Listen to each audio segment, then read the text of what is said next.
It's Danny Flexen here for Seconds Out. Delighted to be joined for the latest edition of DiBella's Digest by the man himself, Lou DiBella, now 61 years old. Happy belated. You had to remind that. You had to tell everybody, didn't you, Dad? You couldn't have just let it go. I had to Google it. I thought you were younger.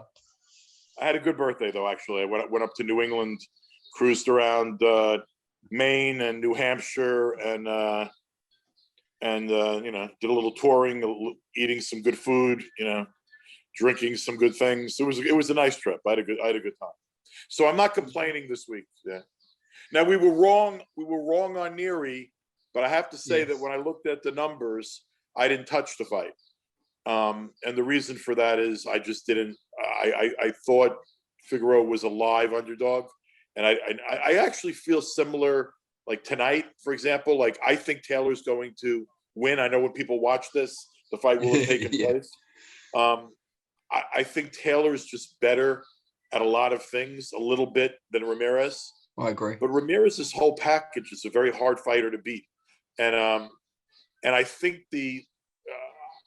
I don't like Josh enough to put my money on it.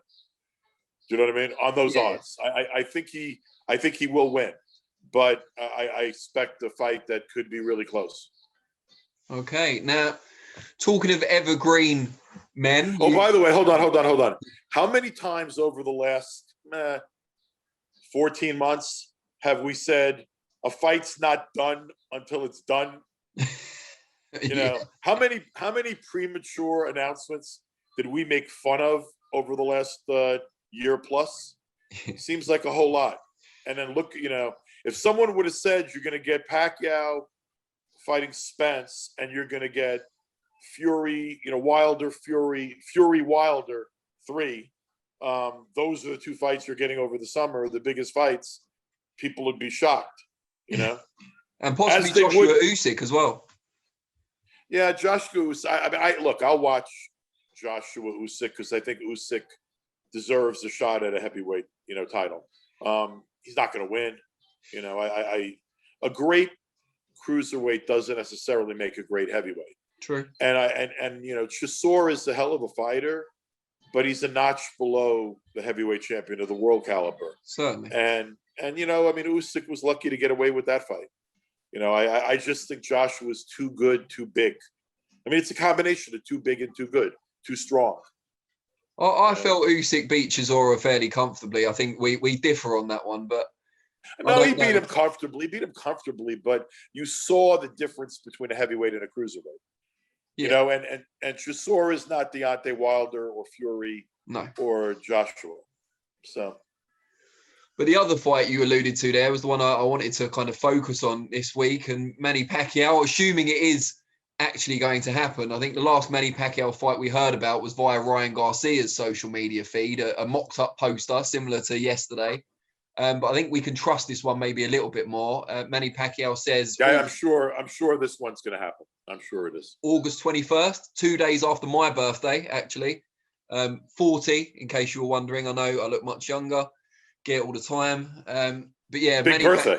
Thanks very much. Big birthday. Milestone birthday. I know. Life begins, apparently, at 40. I can't wait. I've been waiting 40 years.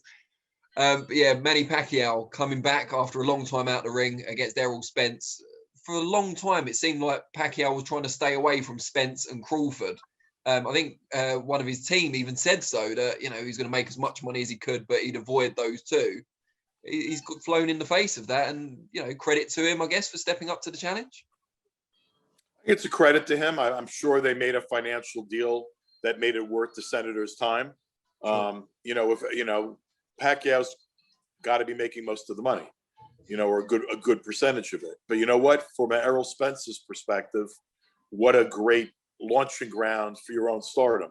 So, I mean, I've long thought that EJ was the best 47 pounder. I think Spence is number one at 47 pounds, and I expect him to win. But I also think that Manny's going to give it a go. It's not going to be a walk in the park, and it's completely legitimate. it's still two of the best. It's arguably it's a battle for the best guy at 147 at the moment. I mean, okay, you got Crawford out there, but we're not getting that fight. Okay, so put that one into the rearview mirror because it's not happening right now. I sort of think this is the next best thing, and frankly, from a marketing standpoint, from a fan interest standpoint, from a casual interest standpoint, it's bigger than Crawford and Spence. Pacquiao and Spence is a bigger fight than Crawford and Spence. So I'm looking forward to seeing it. No, I agree. And I think Pacquiao beating Thurman is a better win at 47 than anything on Crawford's record. So if you're saying who's Spence's record is already on paper way better than Crawford. Right? Yeah. And I'm not faulting Crawford. But honestly, he's never fought anybody.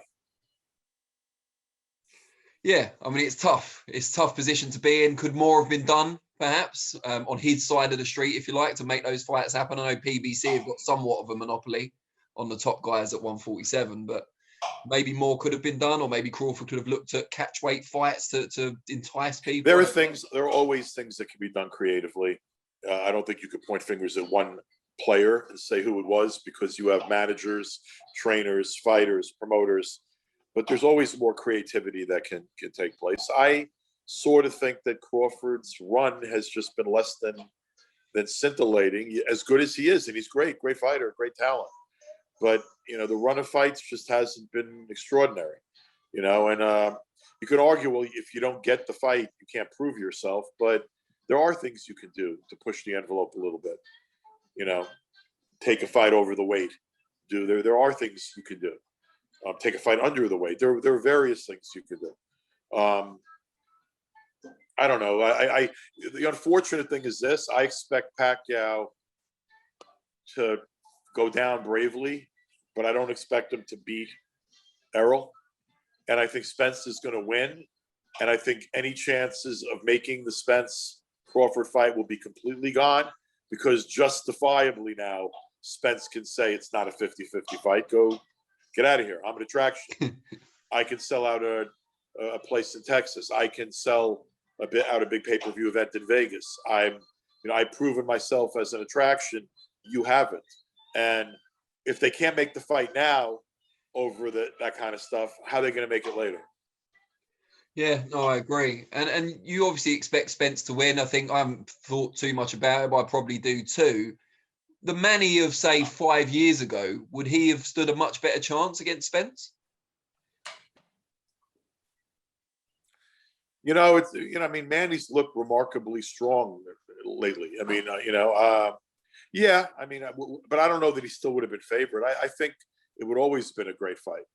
Clearly now, when you're I'm going to say as fresh as Spence, but when you rolled the car at 175, yeah, you're not necessarily as fresh as you once were.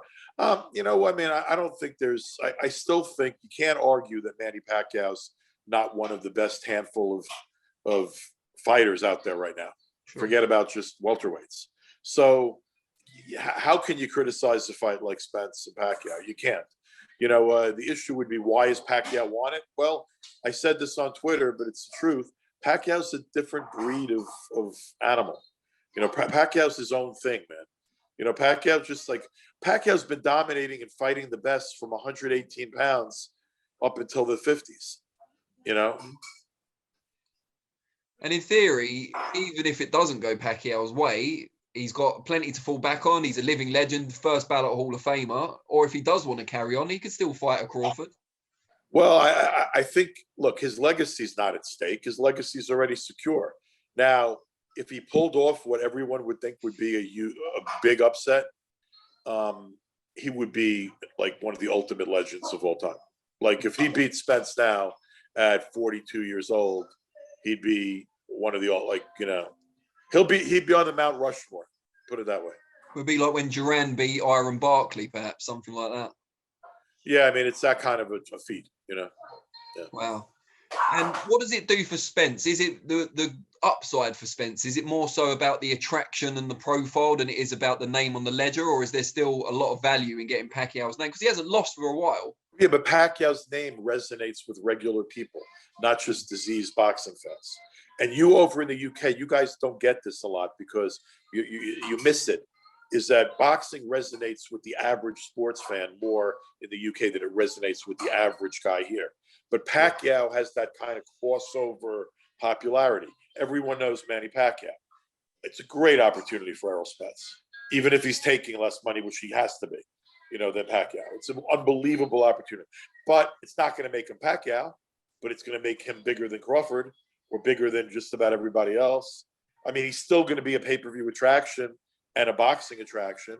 And by the way, I don't see any way it's not a pleasing fight, even if it's a one-sided fight. Pacquiao's not going out on anything but his shield. And there's two ways it's gone. I wouldn't be surprised if the Senator retired, win or lose or draw. Do you know what I mean? Like he's getting to that point in his career, but I don't think he's risking any legacy. However, he's giving himself the opportunity to become almost an unmatched legend. And why, apart from the age gap, why do you favour Spence so much? Is it more, size and strength? Size, length, height, everything, reach. I mean, he has the physical advantage, and he's the younger, quicker, more athletic guy right now. Manny's still 42 years old, dude. You're not the same, at 42 years old as you were at in your early 30s or late 20s. That's a damning indictment. Just wait till you're fucking 60. Just wait. Yeah, fair enough. Or 61 in some cases. Well, I'm not supposed to mention that. Did you have to correct me? You need to do that. It could be worse. It could be 65. Come on. And by the way, Eddie wears his Versace pajamas and stuff, but I have my Flying Squirrel Grateful Dead shirt. See that's the squirrel's logo right there, the Flying Squirrel. I have my Squirrel Grateful Dead shirt. It's not Versace, but I think it's cool. I recently watched a Grateful Dead documentary, classic albums thing. It was really interesting, actually. I'm not a massive Grateful Dead fan. I think Netflix, or I don't know which one it is, if it's Hulu, Netflix, or Prime, but there's a multi-part Grateful Dead documentary that if you thought the other one was interesting, you should check it out. It's really cool. I will do. Lou, always a pleasure. Again, belated happy birthday. And thank you, my friend. Look forward to catching up again next week. Up next week.